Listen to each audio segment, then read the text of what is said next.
Boa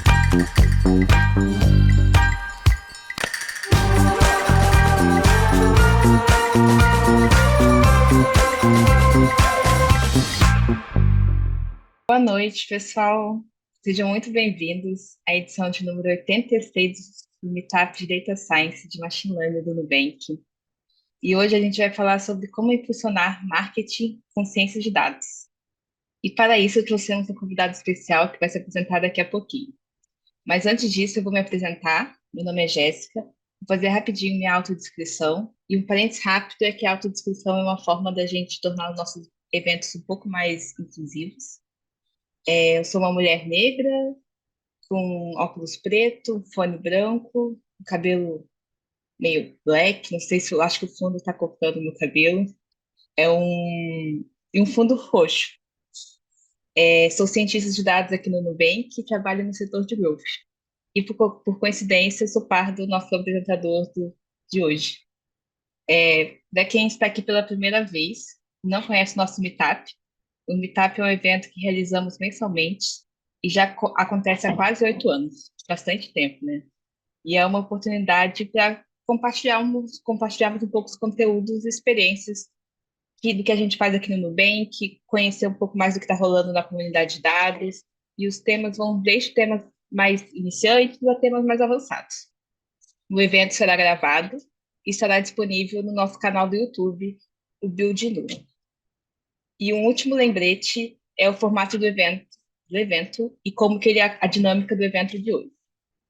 Teremos um palestrante e, ao final, uma sessão de Q&A. Então, qualquer dúvida, fiquem à vontade para mandar para o Q&A, que fica aqui no Zoom, aqui embaixo, e votar nas perguntas que vocês acharem mais interessantes. No final, a gente vai ler as perguntas mais votadas e convidar o convidado para responder. Mas é importante a gente concentrar as perguntas dentro do Q&A para organizar, né? E eu ter a votação. Mas acho que é isso de recados gerais, então vamos lá. Vou chamar o Pedro, que é cientista de dados aqui no Nubank, e ele vai falar um pouco mais sobre o tema para a gente. Pedro, Show. Obrigadão, Jéssica. É, Bom, boa noite, pessoal. Eu sou o Pedro, né? Vou fazer uma apresentação minha já já para vocês. Então, hoje a gente vai falar sobre como impulsionar ciência de dados impulsionar marketing usando ciência de dados, né? É, e aí, só para vocês provavelmente vão estar vendo a minha tela agora, né? E aí, para falar um pouco sobre mim, né? Então, eu vou começar fazendo uma autodescrição. Então, eu sou um homem pardo, né? Estou usando um óculos preto, tenho cabelo preto, olhos castanhos, cabelo curto. No fundo, eu estou usando um fundo temático do evento de Machine Learning Meetup da Nubank. Eu estou usando uma camiseta que para mim é verde e tem um desenho de alguns robôs e está escrito Join the Machine Learning Revolution. Bom, eu vou falar um pouco sobre mim, sobre meu background, né? Eu tenho 28 anos, eu sou casado, eu moro em São Paulo e eu trabalho com dados mais ou menos desde 2014, né? Claro, em papéis e complexidades diferentes. Eu comecei a minha carreira trabalhando com Business Intelligence, mas depois de alguns anos eu senti que eu não estava sendo mais tão desafiado como eu gostaria. E então eu comecei a estudar estatística. E foi quando eu decidi me tornar um cientista de dados para colocar meu conhecimento de estatística em prática. Uma curiosidade sobre mim é que eu sou autodidata, tanto em Business Intelligence quanto estatística, Data Science. E eu aprendi porque costumava demorar muito do meu trabalho até a minha casa, então eu aproveitava esse tempo para ler livros sobre estatística, Data Science e matemática. Eu fui aprendendo dessa forma. Eu trabalhei no ramo de telecomunicações, já, de educação, e agora no setor de fintech. Eu sou data scientist na Nubank, que vai fazer mais ou menos uns 2 anos. E um último fato é que eu decidi contribuir de maneira um pouco mais formal para a área de Data Science, de Marketing Science. Então, por conta disso, eu decidi começar a minha graduação em Ciência de Dados numa instituição alemã. Show. Vamos lá, então. É, Então, hoje a gente vai falar sobre quatro tópicos, basicamente, né? Então, a gente vai começar falando um pouco sobre marketing em geral. Depois disso, a gente vai falar um pouco sobre modelos de atribuição, né? A gente vai falar um pouco sobre por que atribuição é um assunto complicado, é um assunto complexo. A gente vai explicar alguns modelos de atribuição. Vamos falar também sobre modelos de marketing mix, o MMM. E vamos falar também sobre algumas técnicas de experimentação e como fazer tudo isso combinar e tudo isso funcionar junto, tá? Show. Começando então, vamos falar um pouco sobre marketing, né? E todo mundo acho que trabalha em marketing costuma encontrar algumas questões que são comuns, mas elas são, de certa forma, difíceis de responder. E não é à toa. Em 2019, estima-se que foi gasto cerca de 600 bilhões de dólares em esforços de marketing. Então, perguntas como, por exemplo, qual que é o retorno em cima disso, né? Qual que é o ROI ou ROAS da minha campanha de marketing, do meu canal de marketing? Quanto que o marketing está contribuindo para o crescimento? Esse valor que eu estou observando do marketing, ele é um valor incremental ou não? Então, essas perguntas, elas são comuns e são difíceis de responder. Uma pesquisa que foi feita nesse ano mostra que um terço das pessoas enfrenta desafios na hora de tentar alocar o investimento nos seus esforços de marketing. Algumas pessoas não têm dados suficientes para tomarem decisões de maneira efetiva. Então, isso mostra que existem ainda muitos desafios dentro desse ramo. Beleza. Uma outra coisa que a gente pode notar também é que marketing está ficando cada vez mais complexo, né? Principalmente quando a gente fala sobre online marketing. Antigamente, o que era um cliente, um customer, interagindo com um touchpoint, por exemplo, ele ia lá no seu site e ele fazia uma compra. Antigamente, o que era isso, agora é algo muito mais complexo. Você faz um anúncio no rádio e a pessoa ouve, você faz um anúncio na TV, no Facebook, a pessoa pesquisa a sua empresa no Google, ela interage com vários touch points, várias propagandas da sua empresa. Por fim, ela gera uma venda e depois disso ela faz uma recomendação para trazer um outro cliente, que também interagiu com vários touch points diferentes, interagiu com a sua empresa em vários pontos diferentes. Então, isso mostra como que é, é complexo esse assunto como está se tornando complexa a interação, né, entre a empresa e os clientes. Mas existe uma metodologia que ela está sendo bastante difundida, que ela é conhecida mais como a trifecta da mensuração, que dado todos esses desafios, ela quebra uma estratégia vencedora de marketing, por assim dizer, em três pilares, basicamente. O primeiro pilar é o pilar de atribuição. O segundo pilar é o pilar de experimentação. E o terceiro pilar é o pilar de Marketing Mix Models. E é muito importante que tudo isso funcione junto. Por quê? Quando a gente tem só atribuição e experimentação, a gente toma decisões rápidas, mas a gente não consegue otimizar os nossos investimentos da maneira como a gente gostaria. Quando a gente tem atribuição e Marketing Mix Models, a gente consegue tomar decisões rápidas, consegue ter uma otimização boa de investimento, mas falta uma experimentação, falta um toque de causalidade nos nossos resultados. A gente precisa saber se aquilo que está acontecendo realmente está acontecendo por causa do marketing. E quando a gente tem só Marketing Mix Models e experimentação, a gente fica com framework lento, você não consegue tomar decisões rápidas, né?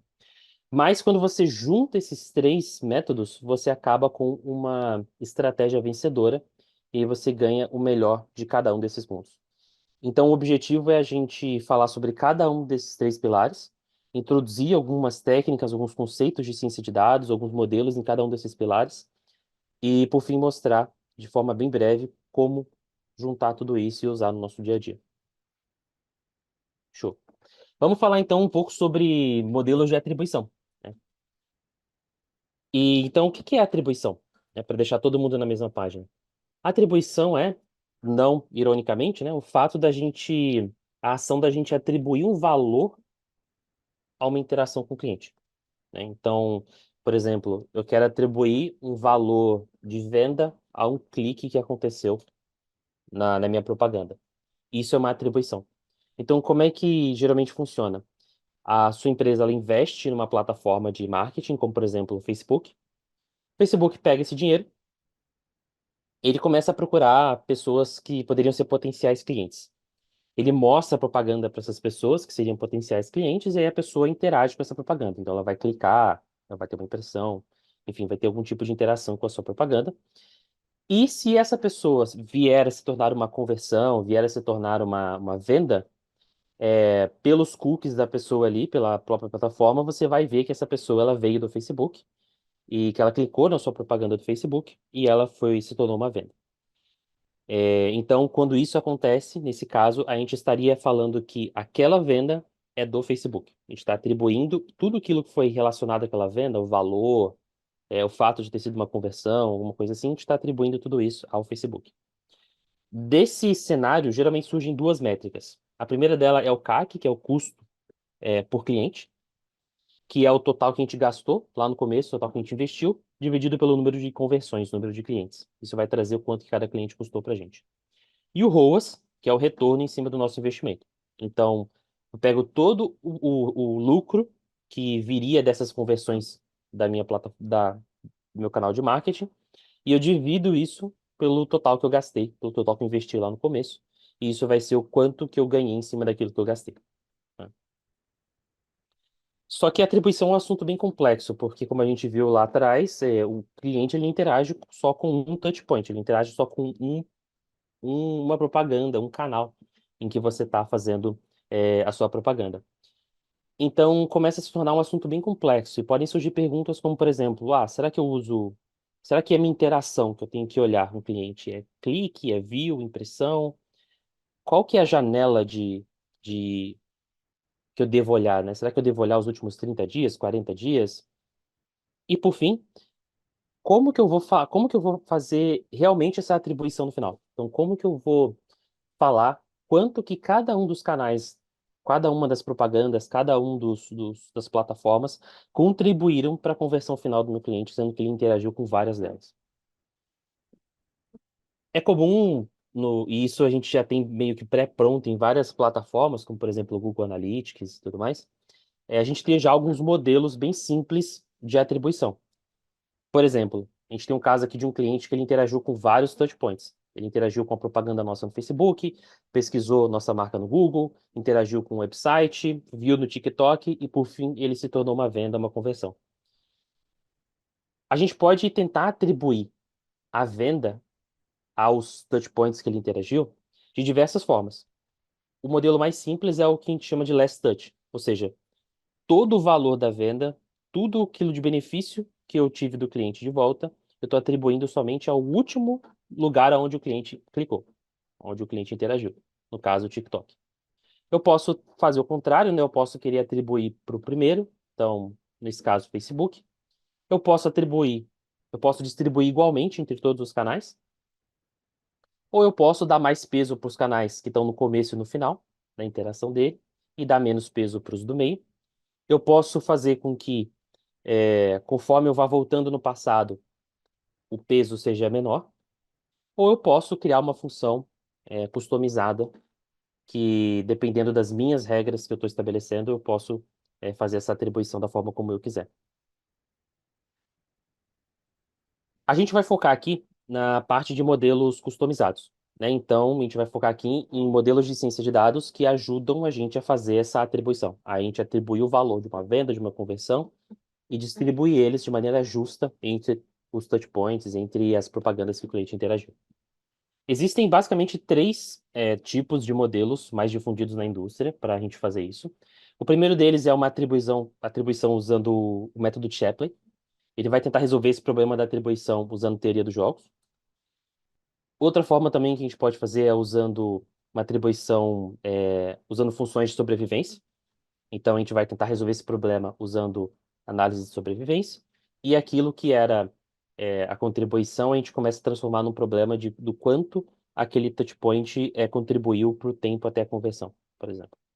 Ou eu posso usar uma cadeia de Markov, que tenta resolver isso através de uma abordagem mais probabilística. Vamos falar então, como não dá tempo da gente falar de todos, né? Então vamos falar um pouco sobre cadeias de Markov. Então, o que que é uma cadeia de Markov? Eu vou tentar explicar de uma forma simples, mas ele é um processo estocástico, né? Algo aleatório, em que ele descreve uma sequência de eventos possíveis e ele basicamente ele fala qual que é a probabilidade de um evento ir para o próximo ou de alguma coisa ficar naquele próprio evento, né?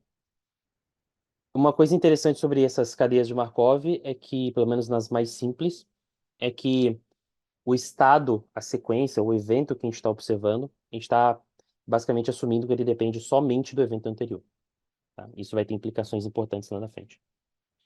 Então vamos lá, vamos trazer isso agora para o mundo do marketing, né?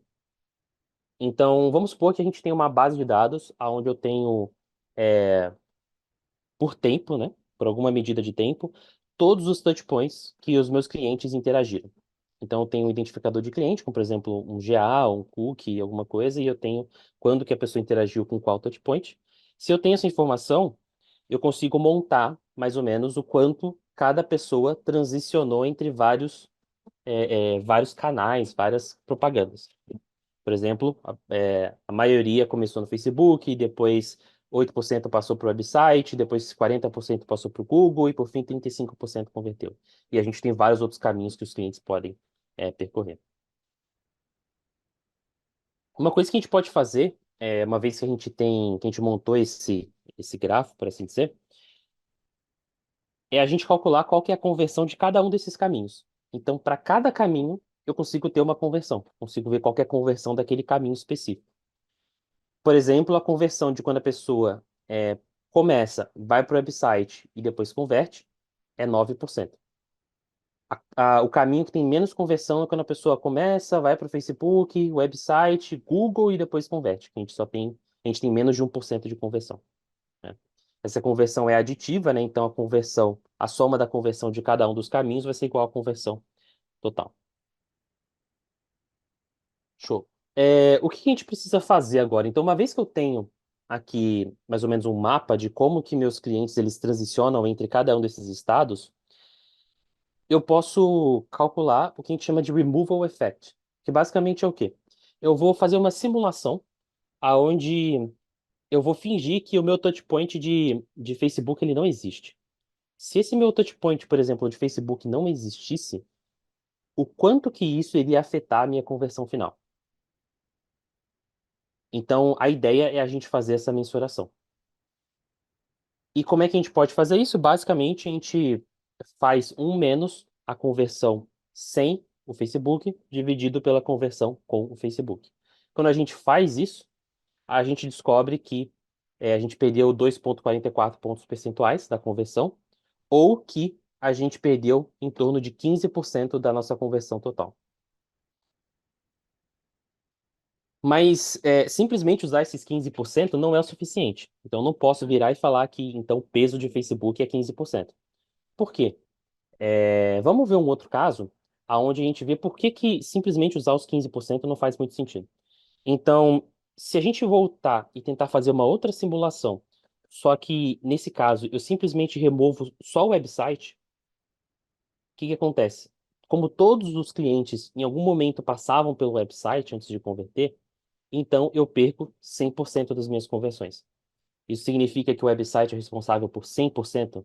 O peso dele deveria ser 100%? Não, né?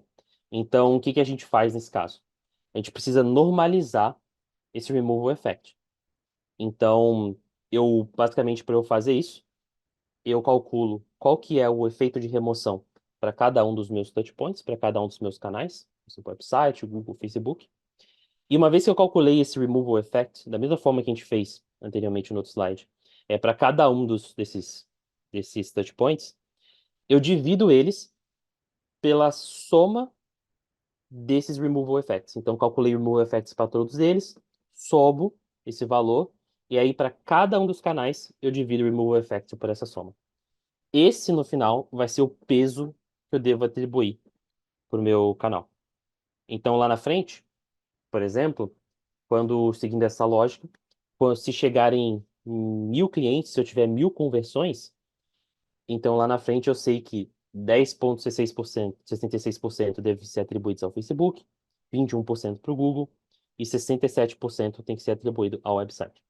Então, a gente conseguiu criar pesos para cada um dos canais e dado as nossas conversões, vendas, LTV, então eu consigo atribuir quanto que cada canal contribuiu no final para esse total de conversões.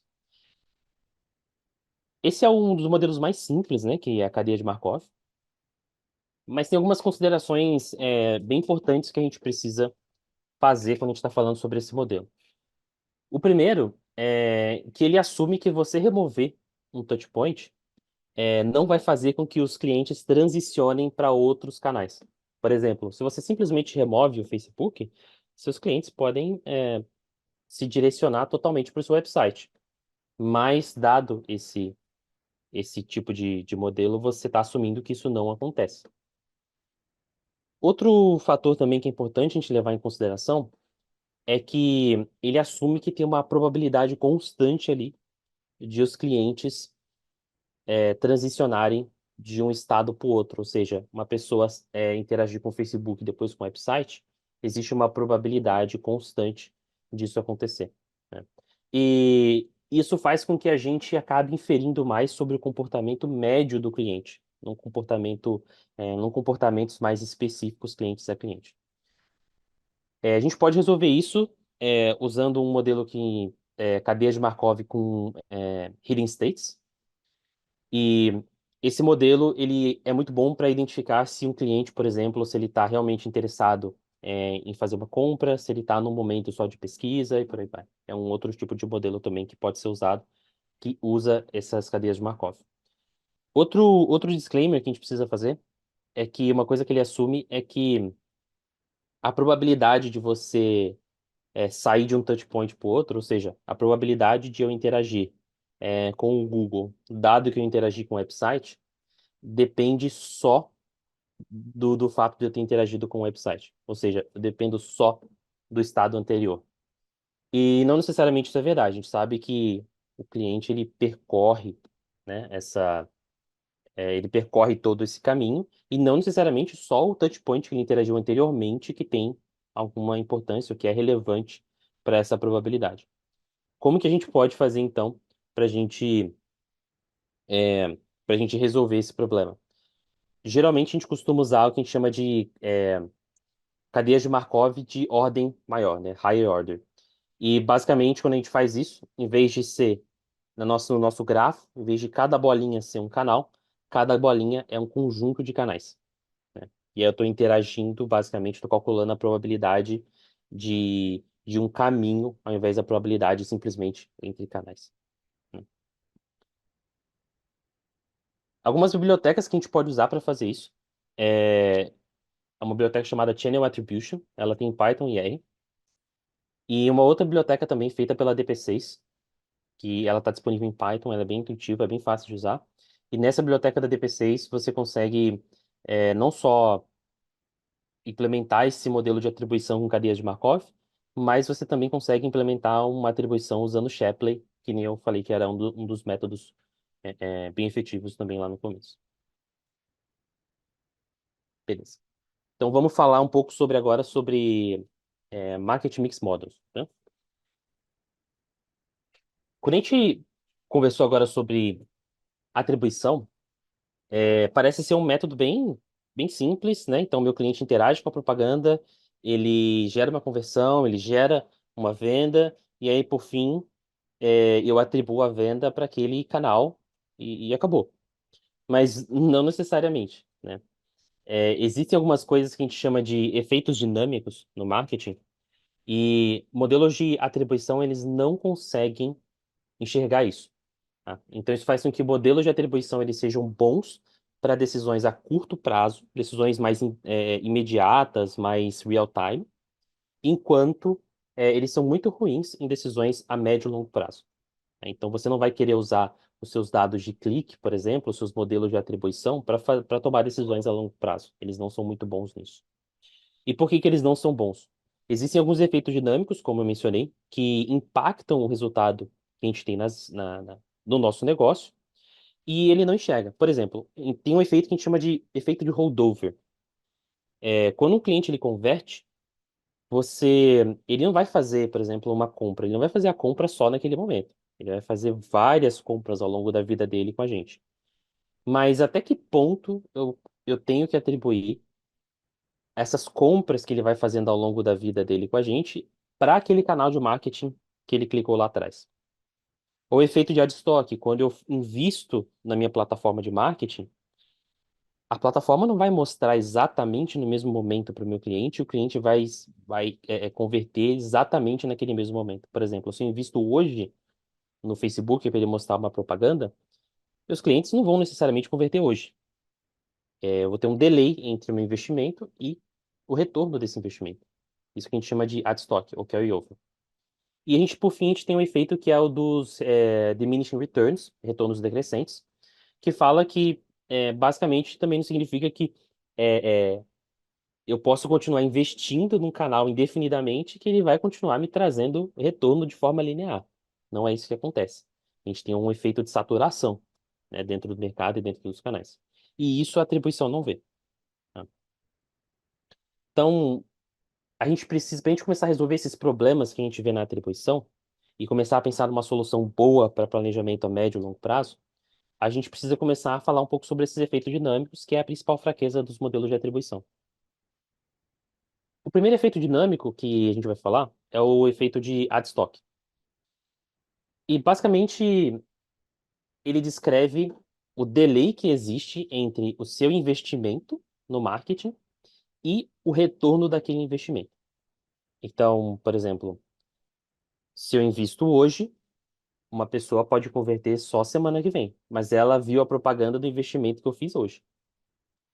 E um exemplo muito claro disso são segmentos diferentes de negócio. Por exemplo, se, se eu trabalho, por exemplo, num banco e eu quero que a pessoa abra conta, se eu mostrar uma propaganda para ela no Facebook, eu posso ter muito mais segurança de que o efeito em cima da propaganda vai ser mais imediato, né? Agora, se eu vendo carro e eu mostro a propaganda de carro para a pessoa vai demorar muito até decidir comprar um carro, até decidir comprar uma casa, por exemplo. Então eu vou ter um delay entre o momento em que eu fiz meu investimento, o momento em que eu mostrei a propaganda e o momento em que aquele meu investimento teve um retorno, teve um efeito. Isso é o que a gente chama de stock ou carryover. Né? Para calcular as curvas que a gente usa para simular esses casos, geralmente são curvas de distribuições de probabilidade. Por exemplo, se eu acho que o meu negócio ele segue mais um primeiro exemplo que eu dei. A conversão ela é mais imediata, mais perto do momento do investimento. Então, eu posso tentar usar uma curva geométrica exponencial. Então, eu posso usar uma curva de uma distribuição geométrica exponencial para tentar modelar esse comportamento. Se eu acho que eu tenho algum tipo de delay no meu, na minha conversão, no retorno em cima do meu investimento, então eu posso usar uma distribuição de Weibull, por exemplo, para tentar modelar esse comportamento. Agora, se eu acho que o efeito ele se sustenta durante um período de tempo, então eu posso usar o que a gente chama de survival Weibull, que é o inverso, né? Um menos a cumulativa da distribuição de Weibull. O segundo efeito que a gente vai falar, de efeitos dinâmicos, é o que a gente chama de retornos decrescentes, ou diminishing returns. É natural a gente esperar que, conforme a gente vai investindo no marketing, o nosso retorno não vai permanecer constante, né? Se fosse assim, eu pegava um canal muito bom, investia todo o dinheiro da minha empresa lá e eu convertia o mundo inteiro e acabou. Mas não é dessa forma.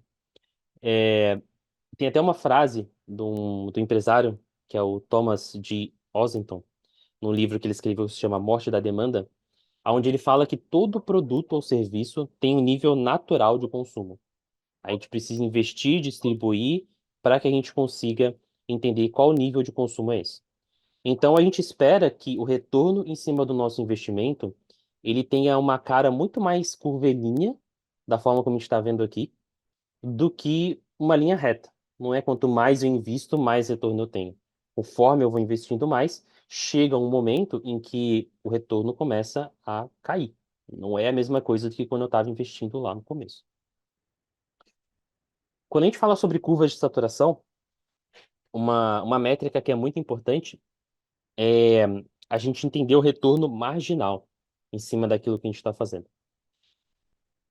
Por exemplo, vamos pegar essa curva que simula o retorno para cada investimento que a gente faz. A gente vê que conforme a gente vai aumentando o investimento, essa curva ela vai mudando. No começo, essa minha curva ela é praticamente flat, né? Praticamente plana. Isso significa que eu estou ali num ponto de subinvestimento, por assim dizer. Ou seja, eu estou investindo muito pouco. Isso pode acontecer, por exemplo, num canal online, aonde eu estou investindo tão pouco que eu não consigo ganhar nenhum leilão e não mostro minha propaganda para ninguém. Então, nesse caso, eu posso estar com um subinvestimento dentro do meu canal. Se eu continuar crescendo e investindo nesse canal, então eu continuo aumentando o dinheiro que eu estou colocando nesse canal, chega um ponto em que, durante um breve período, eu começo a ter uma resposta linear. Então, quanto mais eu invisto, mais eu ganho de volta. Então, durante esse período, eu tenho essa resposta linear. Mas se eu continuar aumentando o meu dinheiro nesse canal, chega um momento que a minha resposta ela não é mais linear. A minha curva começa a se achatar de novo, ela começa a se tornar flat de novo. Isso é o que a gente chama de saturação. Ou seja, o seu retorno ele começa a diminuir conforme você está crescendo o seu investimento. E o que é retorno marginal? Retorno marginal na verdade, é bem simples de entender. Imagina que a gente esteja interessado em acompanhar qual que é a taxa de crescimento dessa curva. Então, eu quero acompanhar qual que é a taxa de crescimento dessa curva. Se uma forma que eu posso fazer isso é por tirar a derivada dessa curva. Então, quando eu tiro a derivada dessa curva, então para cada ponto ali eu tenho a taxa de crescimento naquele ponto. Só que, lembrando da definição de derivada, uma das definições mais simples, é que eu estou fazendo uma divisão, de certa forma, né? Eu estou dividindo o meu eixo Y ali pelo meu eixo X, do intervalo muito pequeno. E dado esse gráfico aqui, meu eixo Y é retorno e meu eixo X é investimento. Então, em intervalos muito pequenos, eu estou dividindo retorno por investimento. Ou seja, para cada ponto que eu estou calculando a taxa de crescimento dessa curva, na verdade, eu estou refazendo aquele cálculo de ROAS, aquele cálculo de retorno em cima do investimento, que a gente mostrou lá atrás. Só que como eu estou fazendo isso dentro do intervalo bem pequeno, então eu estou falando sobre o ROAS marginal, o ROAS dentro daquele intervalo específico, né? O ROAS marginal é uma métrica muito importante, porque a gente não quer que o retorno em cima do nosso gasto ele seja menor do que zero, por exemplo. Ou a gente não quer que o retorno ele seja menor do que um. Eu quero que tudo aquilo que eu esteja investindo, eu ganhe de volta. Uma forma que a gente faz para calcular essas, essas curvas, uma forma da gente modelar essas curvas, é pegando emprestado uma função lá da bioquímica, que é uma função de Hill, e a gente usa essa função de Hill para criar essa curva de Hill. Não necessariamente o nosso retorno em cima do investimento vai ter aquela carinha em forma de S que a gente observou. Ela pode ter qualquer formato. Então, eu preciso de alguma função que, dado alguns parâmetros, eu consiga criar praticamente qualquer tipo de curva. E a função de Hill, ela é muito boa para isso. A função de Hill, ela tem basicamente dois parâmetros, que é a inclinação da curva e o ponto de inflexão da curva. E dependendo da forma como eu mudo a minha inclinação, esse parâmetro de inclinação e esse parâmetro do ponto de inflexão, eu posso acabar com várias curvas diferentes, que nem eu estou vendo aqui, né? No gráfico à esquerda, eu tô mantendo a inflexão fixa e estou mudando a inclinação. E no gráfico da direita, eu estou mudando a inclinação e mantendo o ponto de inflexão. Beleza. Então, a gente entendeu o que que são efeitos dinâmicos. E agora a gente vai ver, então, como é que modelos de MMM, eles resolvem esse problema e como que eles incorporam isso dentro da modelagem deles. Mas antes de a gente falar disso, vamos falar um pouco sobre o que que é um modelo de MMM. Bom, ele é um modelo que ele vai focar no seu portfólio como um todo. Então, ele vai focar não só em canais online, ele vai focar em online, offline, dados externos, variáveis que você pode usar para controle, variáveis do competidor e várias coisas que você queira incluir dentro do seu modelo. Ele vai tentar responder algumas perguntas, como, por exemplo, qual que é a contribuição do marketing para o total das suas vendas? Qual que é a contribuição, por exemplo, da variação na taxa Selic para o total das suas vendas? E várias outras variáveis que você inclui dentro do seu modelo, você vai conseguir entender ali quanto que aquela variável afeta a sua variável resposta, como, por exemplo, conversão ou vendas. E no final, no coração, o modelo do MMM ele é nada mais do que uma regressão, tá? Então, você vai usar dados longitudinais, ou seja, você vai ter suas vendas ao longo do tempo, suas conversões ao longo do tempo, e você vai ter algumas outras variáveis ao longo do tempo. Então, por exemplo, eu vou ter lá o meu KPI, que pode ser vendas ou conversão, e eu vou ter algumas variáveis que é quanto que eu estou gastando para cada uma dessas mídias, então ao longo do tempo, quanto que está sendo meu gasto em cada uma desses canais de marketing. Eu posso incluir também fatores sazonais, incluindo algumas técnicas de séries temporais. E eu posso incluir fatores externos que sejam relevantes para o meu negócio, como, por exemplo, a taxa Selic, fatores macroeconômicos, dados demográficos, e por aí vai, né? Uma das partes mais importantes do modelo do MMM é os coeficientes que ele vai, estimar na nossa regressão.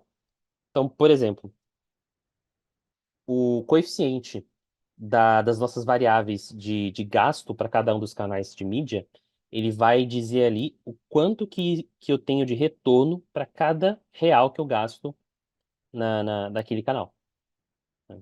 E isso é muito importante. E como é que a gente faz para fitar esse modelo?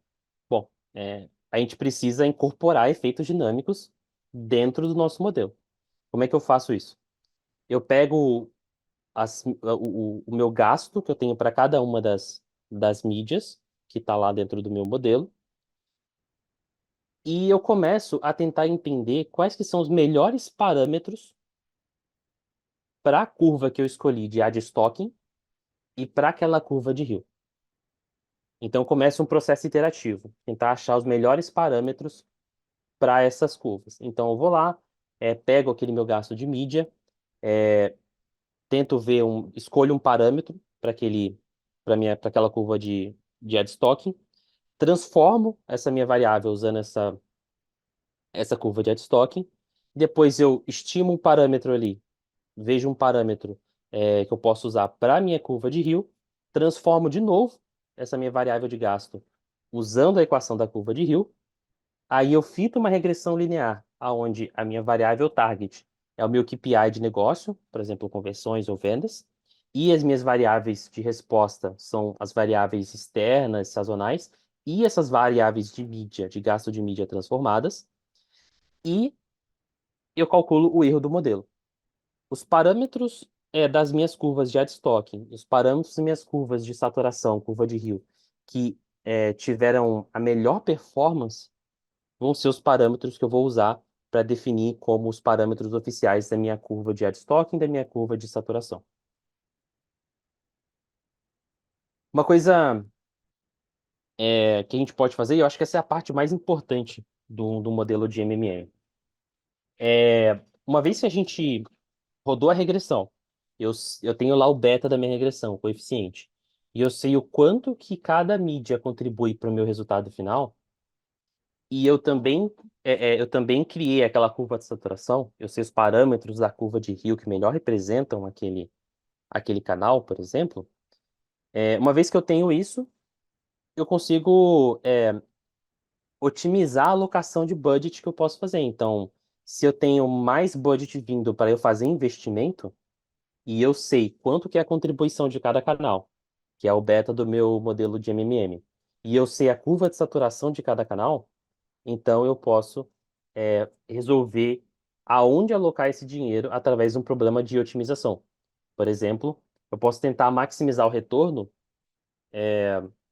dado que dado que eu tenho alguma constraint da quantidade máxima que eu posso investir em cada um desses canais. E eu quero, dado esses constraints, eu quero maximizar o retorno. Então, pô, como é que eu divido esse dinheiro entre os canais? Então, se eu tenho 5 canais de marketing e eu tenho mais 1 milhão para investir, como eu devo distribuir esse 1 milhão entre esses 5 canais? Uma das funções do MMM é fazer isso. E como a gente está usando dados longitudinais, a gente tem dados um pouco mais robustos. E a gente também está incorporando efeitos dinâmicos. Então, a gente otimizar e tomar decisões em cima dessas otimizações é muito mais eficiente. Legal. Então, vamos só dar uma recapitulada e falar sobre como esses modelos de MMM eles resolvem alguns dos problemas de atribuição.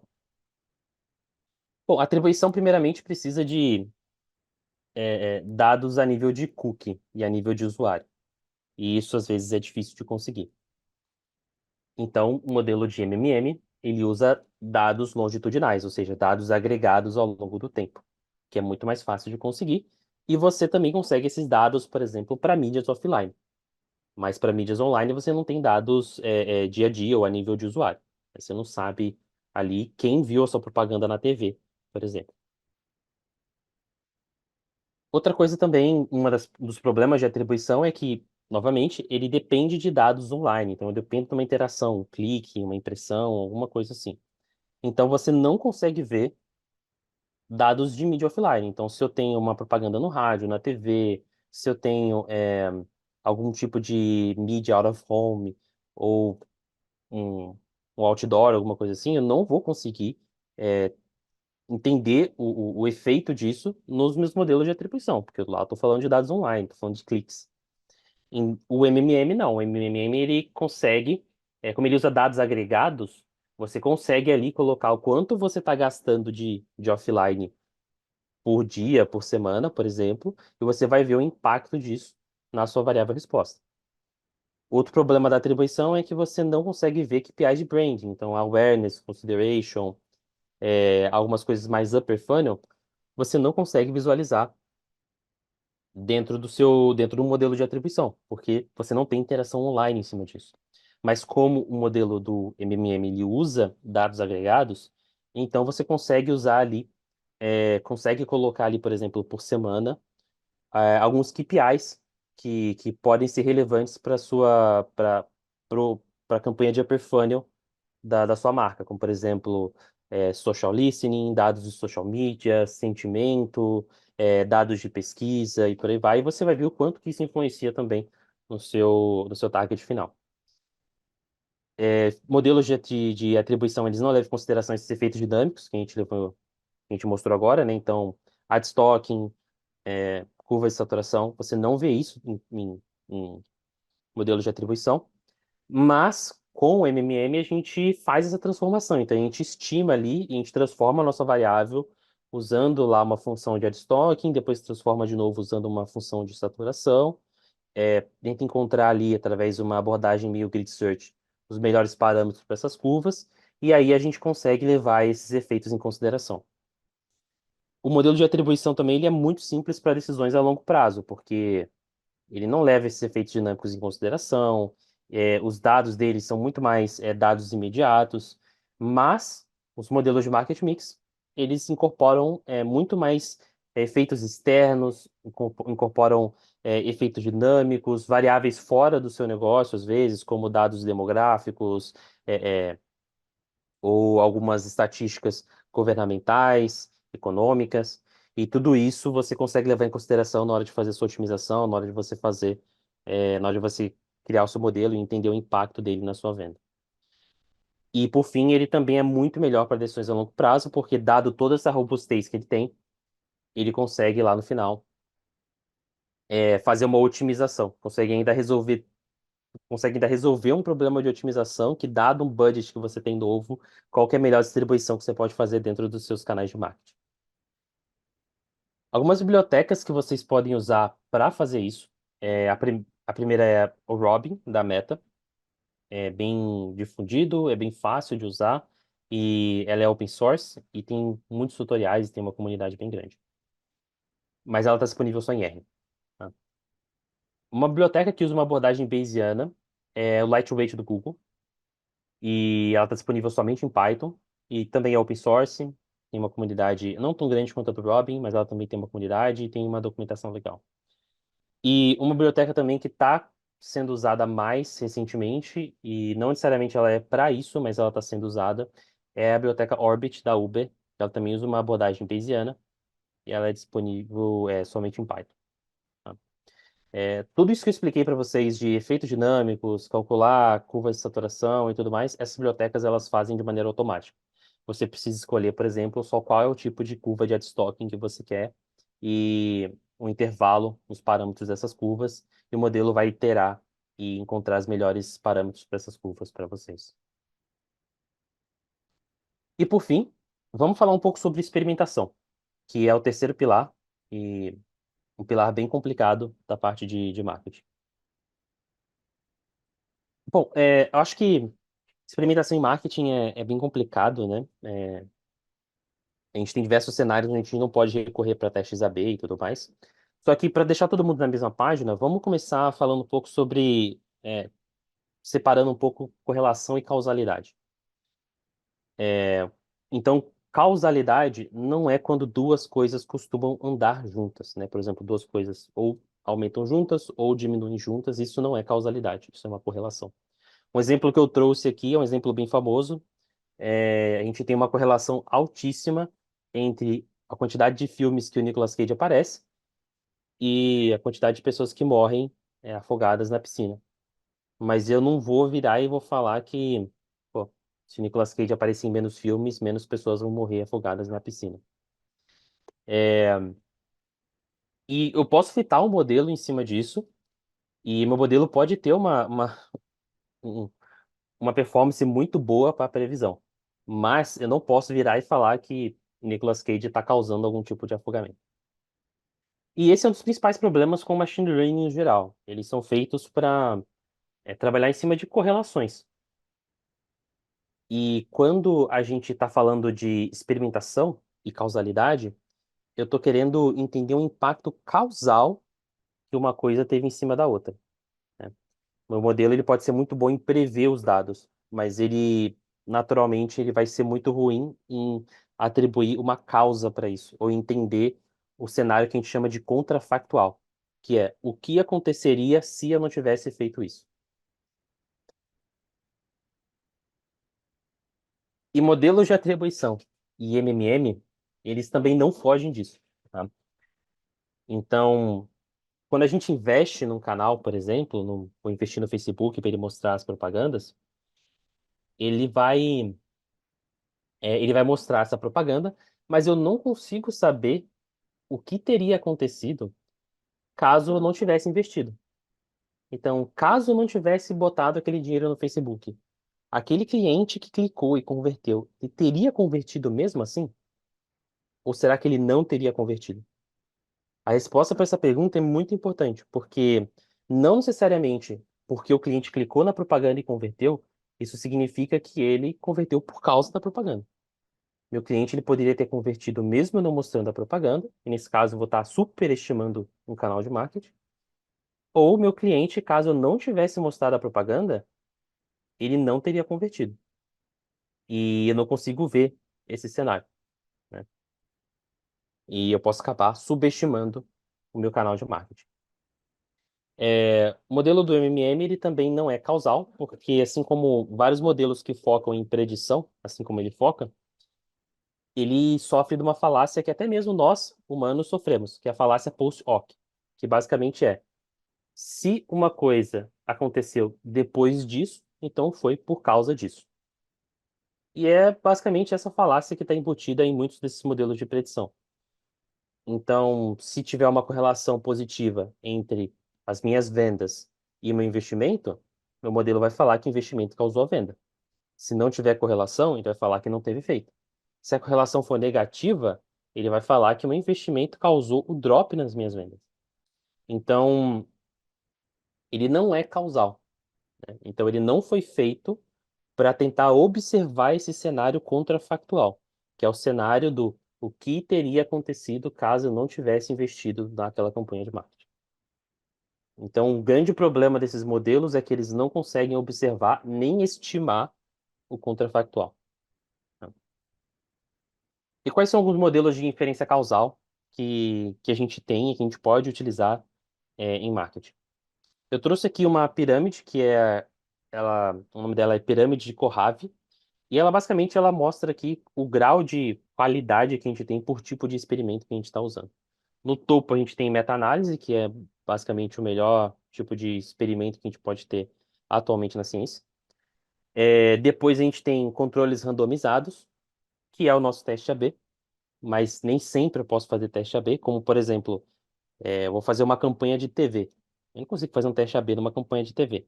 Então, como é que eu vou entender o impacto causal da minha campanha de TV? A gente tem testes geográficos, então, às vezes eu não consigo separar aleatoriamente minha população entre tratamento e controle. Não consigo fazer essa separação aleatória. Mas às vezes eu tenho um controle ali de separação geográfica. Eu posso escolher mostrar uma propaganda, fazer alguma intervenção em um pedaço geográfico, um recorte geográfico, e em outro não. Nesse caso, eu posso usar métodos de experimentação geográfica, como por exemplo o controle sintético. E a gente tem alguns estudos observacionais. Nesses estudos, geralmente, eu não tenho controle nem sobre quem vai ser impactado, e eu também não tenho controle sobre aonde vai ser impactado. Então, eu não consigo separar minha audiência nem por pessoa, nem por contexto geográfico. A única coisa que eu consigo fazer eu vou aplicar o tratamento ou não. É o caso, por exemplo, às vezes de TV. Às vezes eu consigo falar assim, ó, mostra a propaganda para o país inteiro na TV. Mas eu não consigo mostrar propaganda na TV para metade do país e para outra metade não, né? Então, nesse tipo de caso, eu só tenho controle sobre quando o meu tratamento vai ser aplicado. E quando a gente está nesse cenário, onde a gente não tem a habilidade, a gente não tem a capacidade de fazer essa randomização, eu estou num cenário que a gente chama de quase experimentos. Esses quase experimentos, eles podem ser de diversos tipos. Por exemplo, às vezes eu posso não ter controle sobre quem vai ver, eu não posso ter controle sobre separar um grupo de pessoas, que é o caso, por exemplo, de uma análise de série temporal. Ou às vezes eu posso ter controle, não para separar aleatoriamente, mas para criar um recorte geográfico. Nesse caso, posso ter um geoteste. E existe, por fim, um último cenário, que não é um quase experimento, já é um experimento da forma como a gente conhece, que são testes A/B, que é quando eu consigo randomizar totalmente a minha audiência, por exemplo, e separar em grupos de tratamento e controle.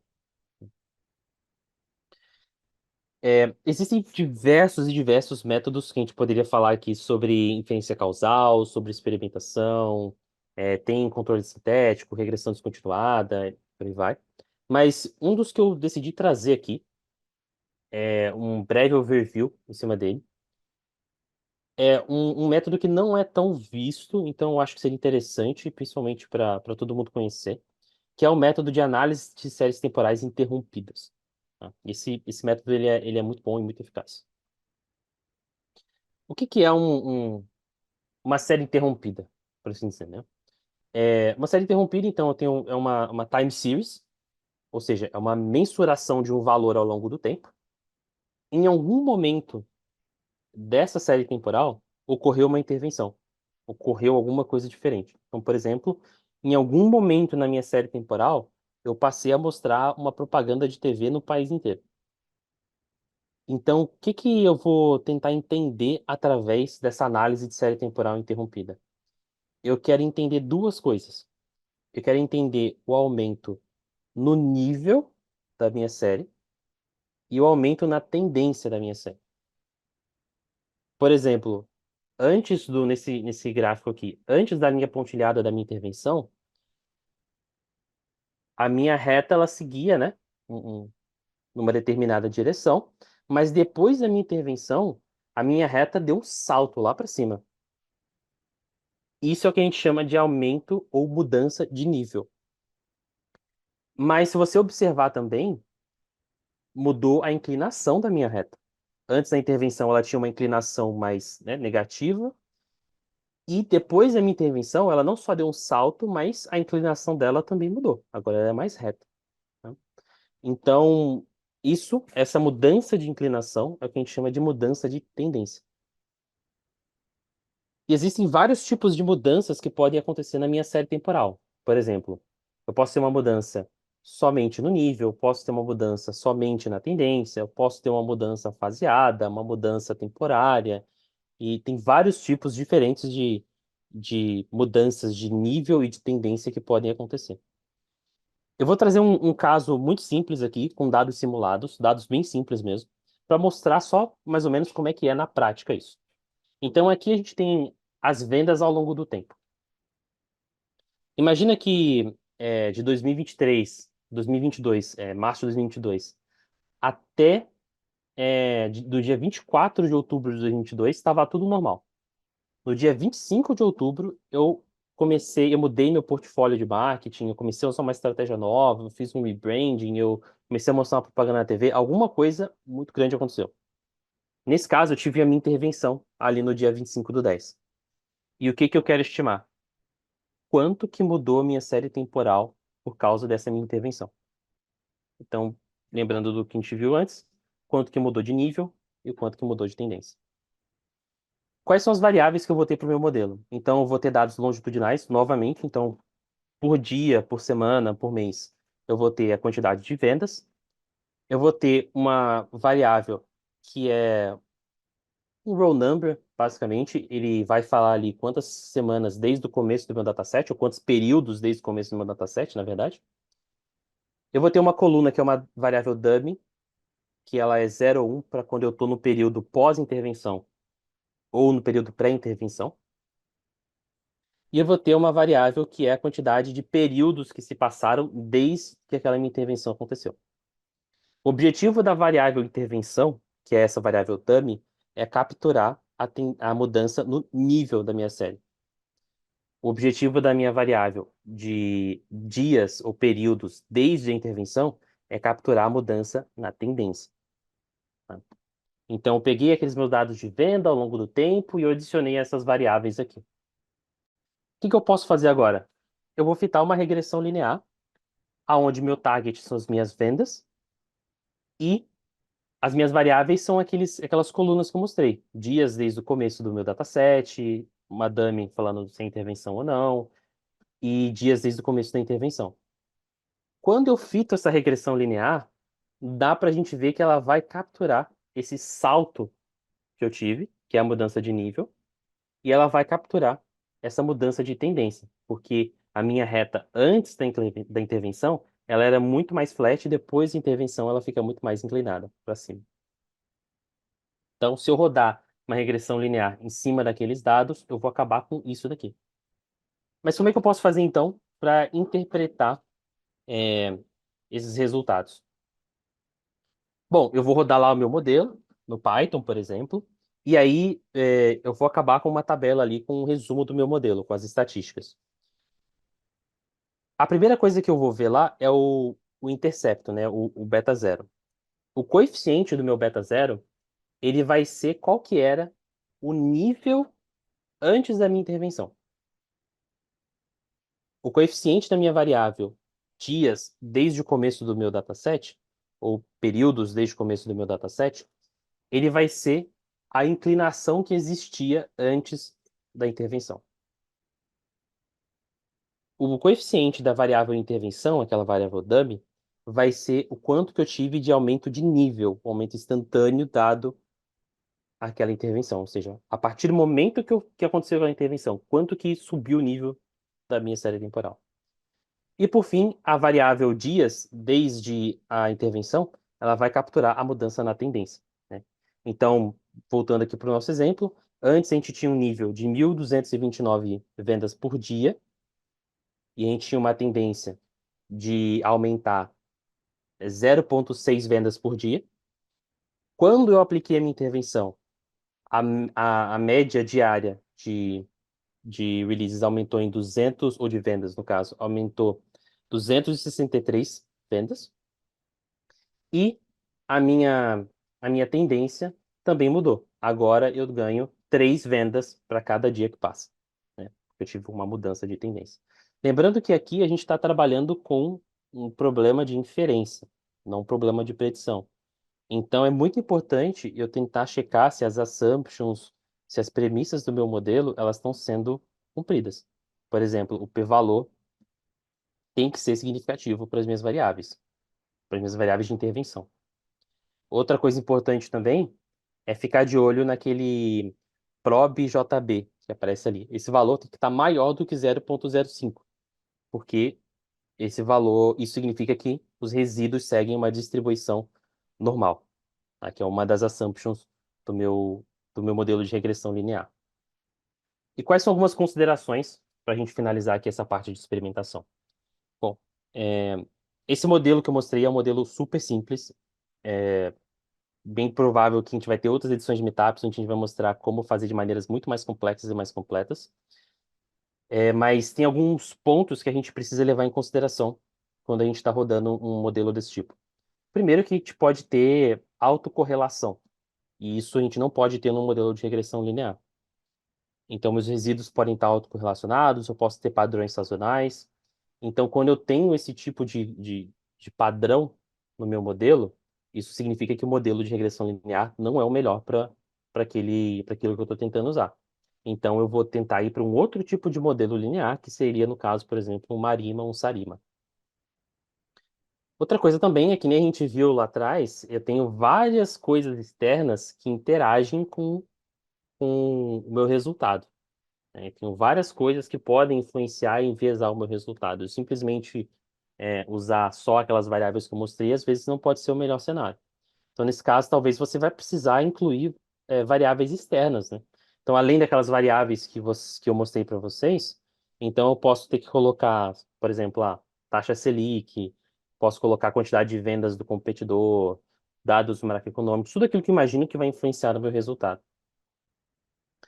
E outro que também é, se eu tenho outra intervenção, outro experimento começando muito perto, na mesma data que aquele experimento, que é a intervenção que eu quero pedir, o meu modelo pode sofrer do que a gente chama de viés de história, que basicamente ele mesclar e confundir o efeito das duas coisas, tá? Então, tem as suas limitações. Algumas bibliotecas que a gente pode usar para aplicar isso é o Causal Impact, da Google. Está disponível em Python e R. A gente pode usar o Causal ML, que está disponível só em Python, ou se a gente quiser fazer diretão mesmo, a gente pode usar o Status Models e fitar logo um modelo de série temporal usando ele. Show. Então, como é que a gente mistura tudo isso? A gente viu bastante coisa.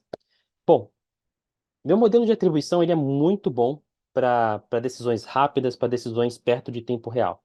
Então, se eu quiser acompanhar como é que está a saúde da minha campanha de marketing, se eu quiser entender como é que está sendo a minha conversão a tempo real, eu vou usar o meu modelo de atribuição. Quando eu quero falar sobre entender o impacto do marketing como um todo, levando em consideração valores externos, de maneira mais robusta, e fazer planejamento de alocação de investimento, eu vou recorrer para o meu modelo de Marketing Mix Model. E por fim, sempre que eu puder, eu vou rodar experimentos. Pode ser um teste AB, um controle sintético, um teste geográfico, um pré-pós, alguma coisa assim. Eu vou rodar um experimento e eu vou usar o resultado desse experimento final, o impacto causal desse experimento, eu vou usar esse resultado para calibrar o meu modelo de atribuição e de MMM para tentar fazer eles ficarem um pouco mais perto do efeito causal real das campanhas. A gente não conseguiu entrar em muitos detalhes sobre tudo isso, tá? E é bem provável que a gente vai ter outras edições que vão falar mais sobre, especificamente, de maneira bem mais profunda sobre cada um desses pontos, tá? Esse aqui é mais introdutório. Então, eu vou pedir para o pessoal puxar uma enquete, e aí, se vocês puderem votar, e vão ter três opções nesses três pilares, e aí eu gostaria de saber em qual deles vocês têm interesse de ver algo mais profundo. Tá? Show. Bom, então muito obrigado. Era isso que eu tinha para compartilhar com vocês agora. Então, se vocês quiserem é, ver mais sobre esse tipo de conteúdo, estou sempre falando, postando coisas sobre. Então, vocês podem me acompanhar no LinkedIn. Ou vocês também podem dar uma olhada no livro que eu estou escrevendo, que é Ciência de Dados Aplicada em Marketing. E lá fala e explica com muito mais propriedade e explica de uma maneira muito mais profunda tudo isso aqui que eu mostrei para vocês. Beleza? Bom, era isso que eu tinha para compartilhar com vocês, então. Obrigado. Espera aí que ainda não acabou. Já temos uma sessão de Q&A. E só lembrando para o pessoal que está assistindo que a sessão toda vai ficar gravada no canal do Nubank, no Build Nu. Então, qualquer coisa, se quiser rever, quiser, é muito conteúdo. Então, quiser, enfim, estudar mais, volta lá. Não, e vai ter não só essa apresentação, como várias outras, né? Afinal, essa é a edição 86, então tem bastante conteúdo lá no nosso canal. Vamos para as perguntas. Primeira pergunta. Poderia explicar melhor como sabemos o caminho dos clientes pelos touchpoints através dos cookies? Como recebemos esses dados? Legal. A maneira mais conhecida que tem é quando você usa, por exemplo, o Google Analytics e você consegue ali, então, você consegue extrair ali e jogar num BigQuery lá dentro da própria plataforma do Google Analytics. Você consegue puxar esses dados e jogar dentro de uma tabela, por exemplo, de um BigQuery. Uma coisa assim. É, Geralmente, as próprias plataformas que, que a gente anuncia e tudo mais, elas já têm algumas ferramentas para você fazer essa extração via o Sheets ou para você colocar isso dentro de algum banco de dados. A mais específica que eu lembro de cabeça agora é a da Google Analytics, que ela tem um link direto, você consegue jogar direto dentro de uma tabela do BigQuery, por exemplo.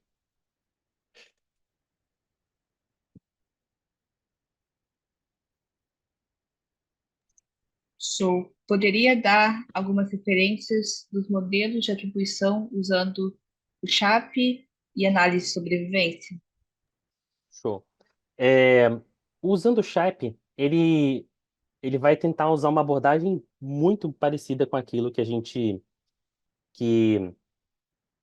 que a gente vê geralmente no Shapley Values quando a gente está tentando entender o quanto impacta cada variável no nosso modelo, né? Ele vai usar uma abordagem muito parecida, ele vai entender o efeito marginal em cima daquilo que ele está observando do que a gente tem nas suas variáveis. É, a biblioteca da DP6, ela uma, já tem um modelo lá específico, uma função que ela fita essa atribuição usando esse método de Shapley. Tá? Mas é basicamente a mesma lógica por trás do Shapley Values que a gente já conhece do Machine Learning. E sobre análise de sobrevivência, para ser sincero, eu só li sobre análise de sobrevivência em alguns papers, mais em alguns artigos. Eu imagino que deva ter algumas coisas em R, mas, se você quiser fazer realmente, eu imagino que você vai ter que fazer do zero, tá? Tanto na biblioteca da DP6 como naquela Channel Attribution que eu mostrei para vocês, elas não têm análise de sobrevivência incluído lá, tá? É algo relativamente novo.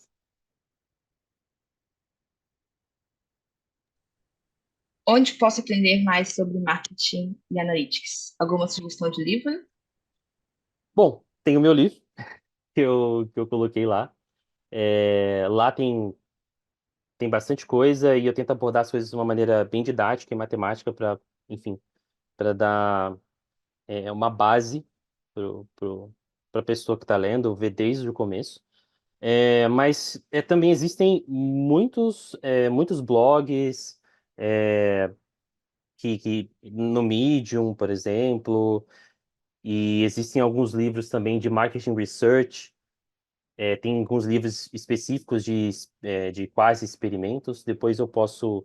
Lá no meu livro lá, eu tenho uma parte que é só de referências. E lá tem é, uma bibliografia que dá para acompanhar. Mas as coisas que a gente usa aqui, geralmente elas são muito espalhadas, né?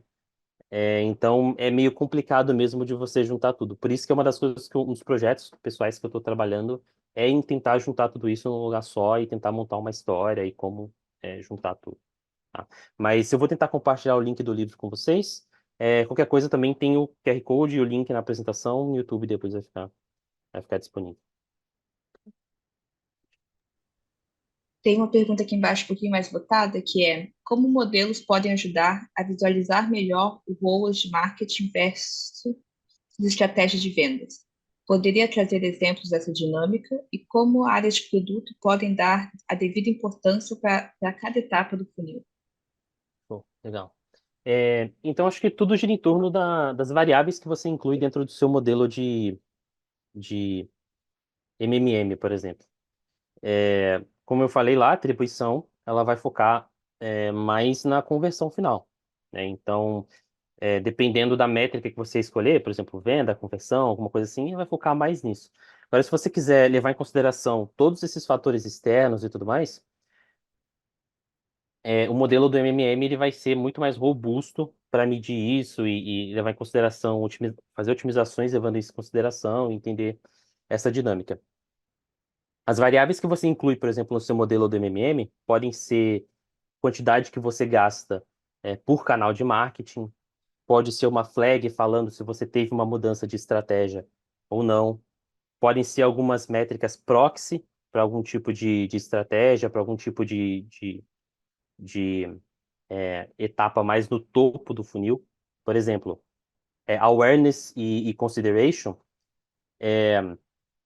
são coisas muito difíceis de você medir, mas você pode incluir variáveis proxy para isso, como, por exemplo, engajamento em mídias sociais,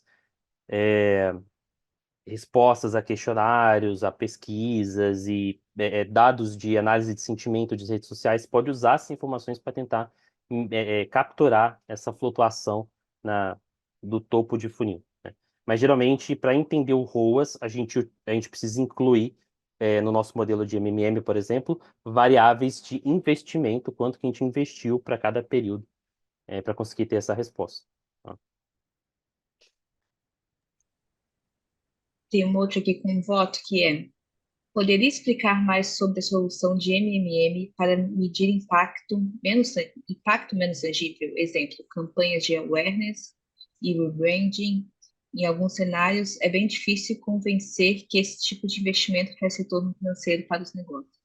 Bom, Bom, nesse caso, você pode ir no seu modelo do MMM e você pode incluir lá uma variável falando quanto que foi o gasto nessa que você teve para fazer esse rebranding, para fazer essa sua campanha de awareness ao longo do tempo.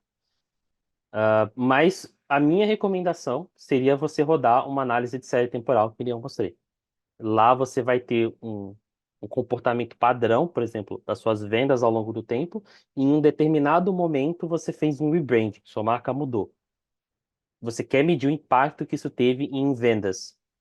A análise de série temporal ela vai ser muito mais robusta para medir isso, até porque você está querendo falar de um efeito causal. Então, você vai conseguir calcular o que teria acontecido caso você não tivesse feito, e você vai conseguir medir o impacto que aquilo causou na sua série. Então, eu iria mais para uma abordagem assim, de quase experimento, como essa de séries temporais que eu mostrei aqui. Vocês trabalham com algum tipo de dado qualitativo? Depende da natureza do dado, tá? É, existem dados que eu posso só, por exemplo, vamos falar do modelo de MMM. Eu posso só colocar ela como sendo uma dummy lá dentro do meu modelo. Ou eu posso também, ou dependendo se eu estou falando de grupos especificamente, por exemplo, eu tenho grupos de clientes, eu tenho clusters de clientes. Aí, nesse caso, pode ser que seja mais interessante eu criar um modelo de MMM é, hierárquico, onde eu consigo calcular isso por grupo e tudo mais. Então, depende do tipo de variável categórica, mas se for uma variável categórica comum, assim, geralmente você vai transformá-la numa dummy ou alguma coisa assim. Tem só uma coisa que eu queria fazer, que é compartilhar o link do livro. Deixa eu só colocar aqui no chat, que o pessoal tinha pedido. Eu vou... O Flávio colocou aqui no chat. Ele Talvez você colocou? confirme se é esse mesmo. Ah, tá. Deixa eu ver aqui. Isso, é esse mesmo. Esse mesmo. Show. É, Qual que é a próxima pergunta? Ó, Quando você falou de Marketing Mix Models, você mostrou algumas distribuições. Essas seriam as priors usadas numa abordagem bayesiana? Outra pergunta. Não conheço muito sobre MMM, mas acho que só vi abordagens bayesianas. Existe alguma abordagem frequentista para MMM? existe sim. A abordagem que o Robin usa é uma abordagem frequentista. Tá? E o Google e o Orbit da Uber, geralmente eles vão usar abordagens mais bayesianas. Aquelas distribuições que eu mostrei, elas vão servir muito mais para a gente. Elas podem ser priors no nosso modelo bayesiano, ou eu posso usar ela para fazer uma transformação no meu dado numa abordagem mais frequentista. Tá?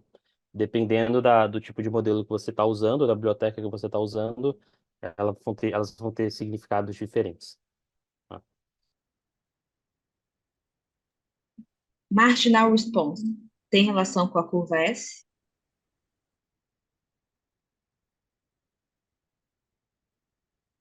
Oh, não sei se você fez uma pergunta, eu não vi. Ah, desculpa, não, tá. Marginal Response tem relação com a curva S? Tem sim. Na verdade, é bem comum a gente ver esse comportamento dessa curva em S, dessa curva sigmoide, quando a gente está falando sobre retorno, investimento, retornos decrescentes e tudo mais. É, mas a própria curva em S, ela pode ser um S de diversas formas diferentes. Então, você precisa né, saber como parametrizar essa, essa curva. Agora, desculpa, isso para resposta, né? Agora, a resposta da marginal, o formato dela pode ser outros, tá? Lá no meu livro eu mostro sobre retornos decrescentes, ponto do retorno decrescente, em que ponto da sua curva os seus retornos começam a cair, como calcular isso, e também eu mostro, tipo, como é que são algumas dessas curvas, né? Então, você pode esperar que a interação entre o quanto você investe e a resposta vai ter um formato mais em S, um formato não linear, e o marginal vai ser a derivada dessa curva, né? Que pode ser, por exemplo, uma curva em formato de sino, que é o que vai acontecer se sua curva for um S.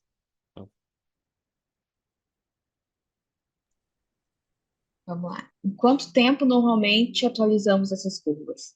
Pensando em empresas com número alto de lançamentos e que podem impactar a navalização de vendas, gostaria de entender como funciona em exemplos reais. Legal. Isso vai depender bastante do negócio e bastante do quão dinâmico é o seu negócio e tudo mais. Dada a minha experiência, eu vejo que geralmente a gente é, refaz isso mais ou menos é, mensalmente, tá? Então, mensalmente, a cada 2 meses, a gente meio que dá uma atualizada no modelo, coloca dados novos, refaz a nossa estratégia de alocação de budget e a gente tenta refitar essas curvas de ad stocking, curva de saturação e tudo mais. Por isso, só que o modelo do MMM, ele tem muitos dados históricos. E então, alguma mudança imediata que está acontecendo no seu negócio, ele vai demorar um pouco para capturar. Por isso que ele não é tão bom para decisões a curto prazo. Nesse caso, você pode ir para uma atribuição, por exemplo. Mas relacionado ao modelo de MMM, a gente geralmente atualiza mensalmente. Tá?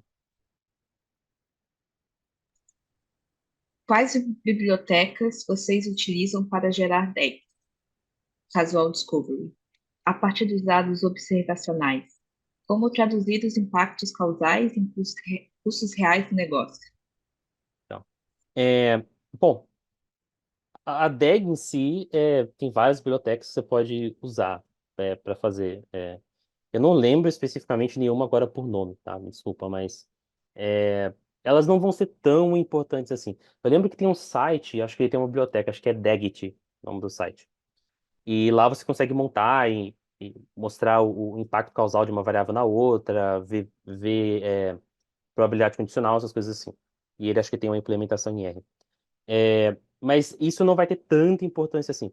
O mais importante você precisa fazer para entender o impacto causal e quais variáveis você vai incluir, mas o mais importante lá na sua análise, dado que você setou tudo bonitinho, tudo certinho, você conseguir estimar esse impacto, né?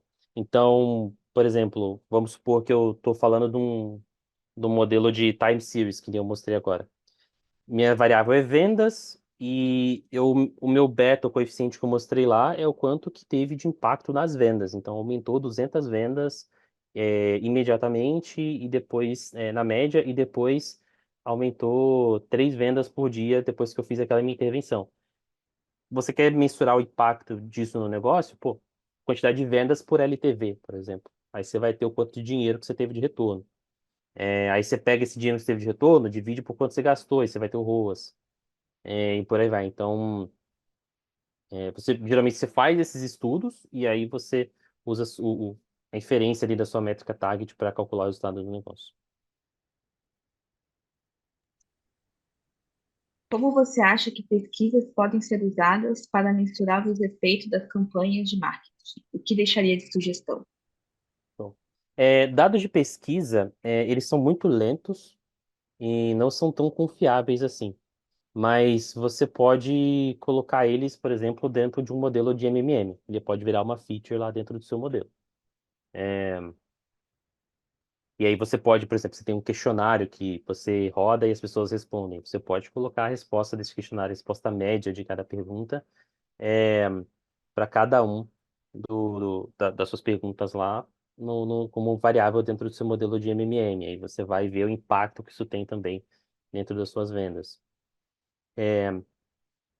Ou você pode também fazer algum tipo de meta-análise. Então, você pega vários resultados desses experimentos, desses questionários, se você consegue ter uma relação entre resposta a resposta dessas perguntas e uma variável de negócio, você pode fazer uma meta-análise para entender o impacto disso, por exemplo. E a última da Flávia, primeiro ela parabeniza o Unitap e uma pergunta leiga. Qual é a magnitude da diminuição dos investimentos barra aumento dos retornos sobre campanhas de marketing que a aplicação desses modelos traz na prática? Legal. Isso vai depender muito do seu negócio, tá? Vai depender muito. Então, você pode estar você pode estar super investindo em alguns canais e subinvestindo em outros. Principalmente essa parte de experimentação, modelos de MMM e atribuição, elas vão ajudar muito você a fazer uma alocação inteligente do dinheiro. Eu já vi casos de economizar 20 milhões no ano porque você fez algum tipo de experimento, entendeu o impacto causal disso e calibrou seu modelo de atribuição usando isso. Então, e lá na frente você estimou e você viu que você teve um impacto de uma economia de 20 milhões depois que você fez essa calibração através de um experimento. Então, vai depender muito do negócio e como você está investindo bem, tá? Ou não dentro dos seus canais.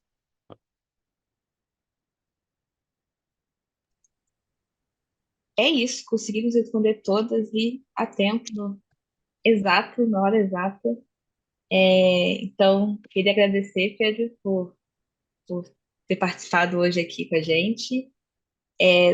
Agradecer a presença de todo mundo e lembrar que esse meetup está gravado e todos os nossos outros meetups também estão gravados no nosso canal do YouTube do Nubank. Então, podem acessar e está sempre disponível lá. Pedro, quer fazer agradecimento final? Quero sim, brigadão pessoal, todo mundo que ficou, todo mundo que acompanhou, quem não pôde acompanhar até o final, cara, pode dar uma olhada lá no YouTube depois. Também tem o meu livro, tem o meu link do LinkedIn. E assim, se tiver alguma dúvida, eu puder ajudar com alguma coisa, ou enfim, quiser acompanhar um pouco mais sobre isso, pode me encontrar por lá. E espero ver vocês mais vezes. Obrigado aí pela oportunidade e pelo tempo de vocês, de verdade. É isso, pessoal. Até o próximo, então.